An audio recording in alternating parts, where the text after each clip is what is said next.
হঠাৎ করে যদি মিষ্টি খেতে ইচ্ছা করে আর দোকান যদি খুব দূরে থাকে, তাহলে বাড়িতে থাকা অল্প কিছু উপকরণ দিয়ে দোকানের মতো জিলিপি বানিয়ে নিতে পারেন।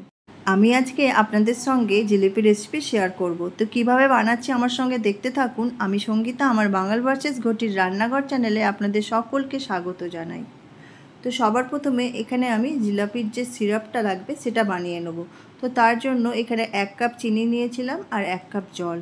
তো বেশ কিছুক্ষণ ফুটে যাওয়ার পরে আমি তার মধ্যে অরেঞ্জ ফুড কালার দিয়েছিলাম, কেশর দিয়েছিলাম। সেটাকেও বেশ কিছুক্ষণ ফুটিয়ে নেওয়ার পরে আমি তার মধ্যে লেবুর রস দিয়েছিলাম।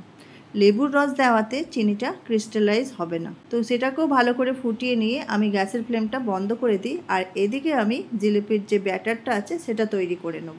সবার প্রথমে আমি এখানে 1 কাপ ময়দা, তার সঙ্গে 1 চামচ বেসন নিয়েছিলাম, 4 চামচ দই, হাফ চামচ বেকিং পাউডার, আর বেকিং পাউডারের হাফ নিয়েছিলাম বেকিং সোডা। তারপরে হাফ কাপ জল দিয়ে সেটাকে ভালো করে ফেটিয়ে নিই। এখানে জল দিয়ে অনেকক্ষণ ধরে ফেটাতে হবে। ফেটিয়ে নেওয়ার পর সেটাকে 10 মিনিট রেস্টে রাখতে হবে। তারপরে যে ফ্রুট জুসের বোতলগুলো থাকে সেই বোতলটা ঢাকনাটার মধ্যে একটা ফুটো করে নিতে হবে, দিয়ে তার মধ্যে ব্যাটারটাকে ঢেলে দিতে হবে। ঢেলে নেওয়ার পর সেটাকে ভালো করে টাইট করে আটকে নিয়ে, আর এদিকে গ্যাসের ফ্লেমে আমি তেলটা গরম করতে বসিয়েছিলাম, আর লো ফ্লেম করে আমি একে একে জিলিপিগুলোকে তেলের মধ্যে দিয়ে দিই। তেলটা ভালো করে গরম করে নিতে হবে, আর ব্যাটারটা দেওয়ার সঙ্গে সঙ্গে যেন জিলিপিটা উপরে ভেসে উঠে আসে। তো এইভাবেই আমি উল্টে পাল্টে জিলিপিগুলোকে লাল লাল করে ভেজে তুলে রাখি। তো আর একবার করে দেখাচ্ছি। খুব সহজেই কিন্তু এই বোতল দিয়েই জিলিপিগুলো তৈরি হয়ে যায়। আপনারা চাইলে পাইপিং যে ব্যাগ আছে সেটাও নিতে পারেন, বা দুধের যে প্যাকেট আছে সেটা ব্যবহার করতে পারেন। এইভাবেই আমি সমস্ত জিলিপিগুলোকে ভেজে নেব।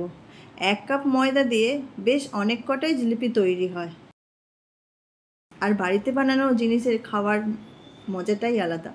তো সব জিলিপি আমার তৈরি হয়ে গেছে, আর রসটা যেন হালকা গরম থাকে, না খুব বেশি গরম না ঠান্ডা, হালকা গরম। তার মধ্যে জিলিপিগুলোকে দিয়ে 40 সেকেন্ডের মতো রেখে উল্টে পাল্টে নিয়ে প্লেটে তুলে রাখবো। তো তৈরি হয়ে গেল আমার জিলিপি রেসিপি। তো কেমন লাগলো জিলিপির রেসিপিটা কমেন্ট করে অবশ্যই জানাবেন, আর ভালো লাগলে একবার হলেও বাড়িতে বানিয়ে খেয়ে দেখবেন। আর জিলিপি খেতে কে না ভালোবাসে, বড় থেকে ছোট আমরা সকলেই কিন্তু জিলিপি খেতে খুব ভালোবাসি। আর আমার ভিডিওটা যদি আপনাদের ভালো লেগে থাকে তাহলে লাইক কমেন্ট করে বন্ধুদের মধ্যে শেয়ার করে দেওয়ার অনুরোধ রইল। আমার ভিডিওটা প্রথম থেকে শেষ অবধি দেখার জন্য আপনাদেরকে অসংখ্য ধন্যবাদ। ভালো থাকবেন, সুস্থ থাকবেন। দেখা হচ্ছে পরের কোনো রেসিপিতে। আজকের মতো এখানেই আসছি। নমস্কার।